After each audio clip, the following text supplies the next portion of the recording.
Hey, Econ Kids. This is section 4 review.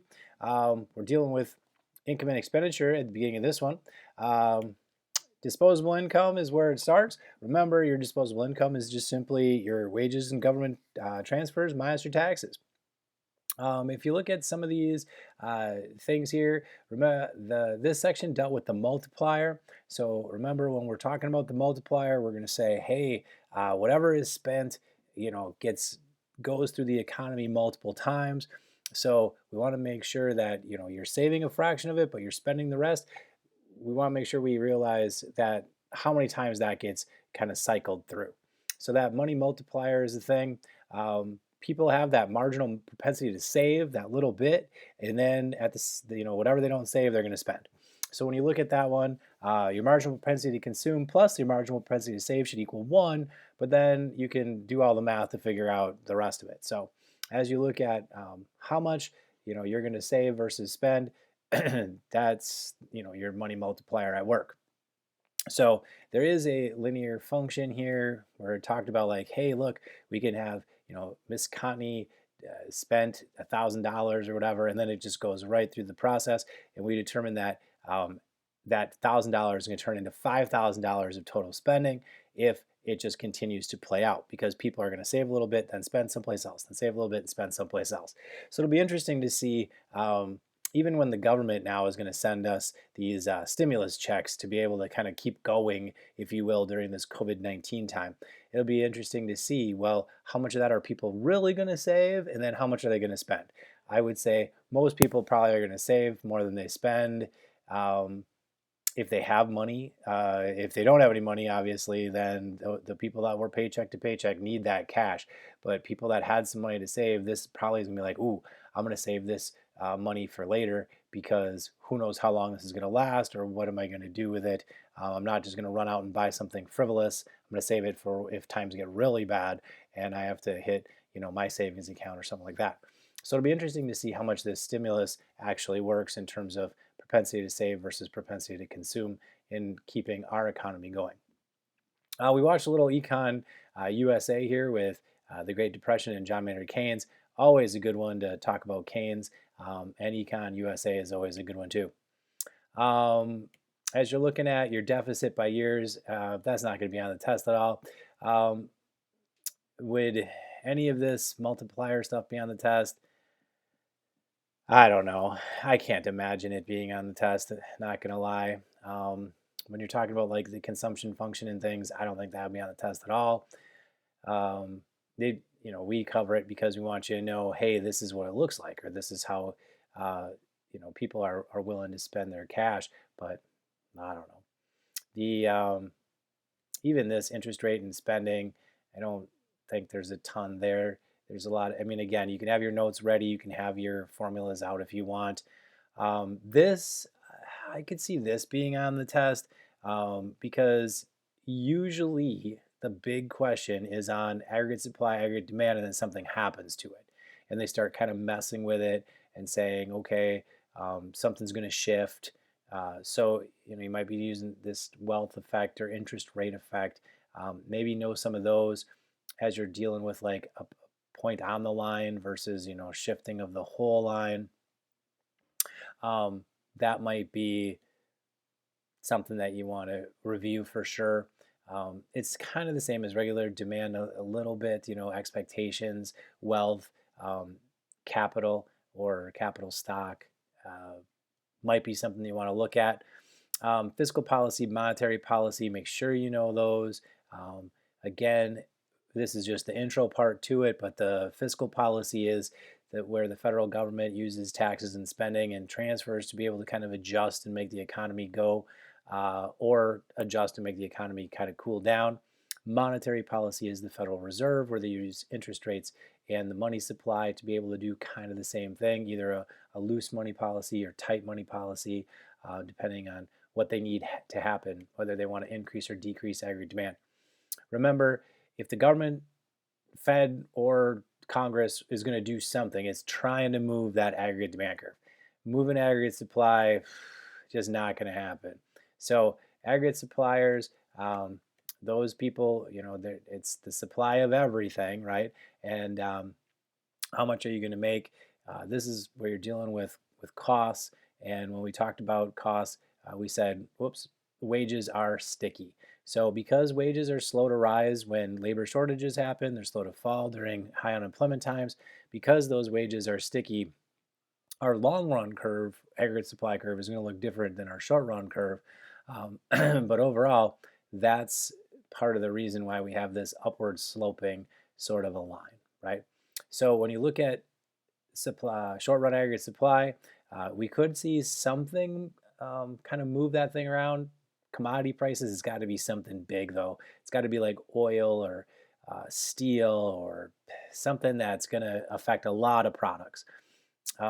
It's not going to be like, oh, look, cranberries had a huge price. I mean, what's that? Probably won't move much anything. But if it's oil and steel, those things are used in a lot of different goods, and that might shift that curve around. Wages for people, that's definitely going to work to move that curve around. And if you're more productive, that could do the same thing, right? Shift it to the right. Lower productivity obviously shifts it to the left. And as you look at that flexible wages stuff, if wages aren't sticky, then aggregate supply would just be perfectly vertical, because we would just pay people more, pay people less, whatever they need. But because it takes a while to pay people more, you're actually going to see that the point on that curve kind of move and then come back and then move and then come back, because people are going to as you accept higher wages, then all of a sudden I'm not going to be able to employ as many people, or if you accept lower wages, I might employ more people. So that is why we're going to see this long run average or aggregate supply curve be perfectly vertical. Now, don't shift that long run aggregate supply curve unless everything else checks out. That's the last thing you want to do. But if there, every once in a while they'll put something on the test that I'll be like, ooh, does your long run aggregate supply curve shift? It's got to be something like on the bottom there, technology, more educated workforce, increase in resources. It's got to be something like that. Unless they're specifically saying like, hey, this has happened, like this new technology is out there. Otherwise, don't move that curve. Just leave it there and move everything else to get back to that curve. That's what you should try to do first. So here is our short run to long run.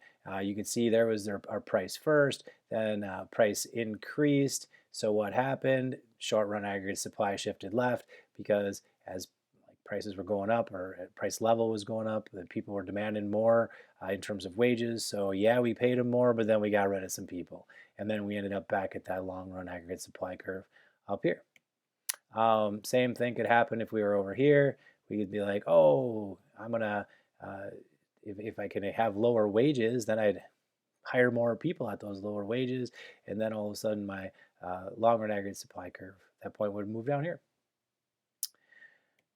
As you put it all together, this is definitely testable stuff. You could certainly see something happen where we got this going on, right? A negative demand shock, and all of a sudden we're in recessionary time period, right? So you can see our recessionary gap happening there. You could have a positive demand shock. Now we're going to have a inflationary gap happen. And here would be a negative supply shock, again dealing with some sort of negative. Here you got a positive, so you might have some sort of inflation going on. And here we got our long run put in there together. So here, recessionary gap looks like this. Self-correction take a while, right? Those classical economists would say that. Keynesian would say, hey, do something to fix it. Here is the fix. And here's our inflationary gap. And there is the fix. We can measure that output, of course. If you're going to compare it to like the business cycle, there's our negative output gap, positive output gap. So you can see on the bottom one there, we got a recession going on. On the top one, we have inflation going on. And what can you do economic policy-wise? Should you stabilize the economy? That's what Keynes would say. Should self-correct? That's what most economists prior to Keynes would say. I'd say most people now are Keynesians. I don't see too many people being like, yeah, let's wait out this recession. That sounds like fun. Most people will be like, no, let's do something about it, get people back working again. Um, there's some demand shot, like this is just kind of repeating the same thing. What should policymakers do? That is a question that I definitely could see you getting on the AP test, right? You look at this top one where it's got, oh, expansionary fiscal policy is needed to, increase this recessionary gap, and then those are the things you got to do. Or contractionary policy is on the bottom where we have like an inflationary gap and we need to do this. I could see that being on test. Then you'd have to explain what your policy was, why you'd implement that policy, or how you'd implement that policy.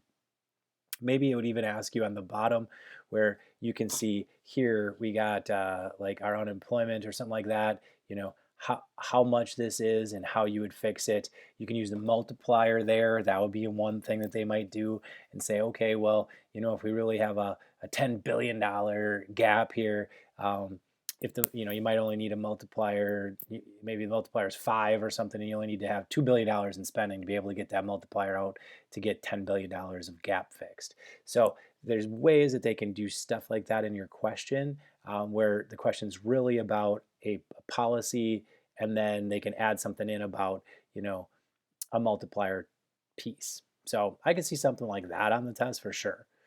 I think that might, you're getting close to the end of this section. Probably the last thing about it is, remember the problems with doing some things in terms of fiscal policy, the time lags, being able to figure out you have a problem. By the time you can actually pass things through Congress, by the time you implement it, your problem might be over, and then you've done exactly the wrong thing. So there's definitely things that are problems out there in terms of fiscal policy.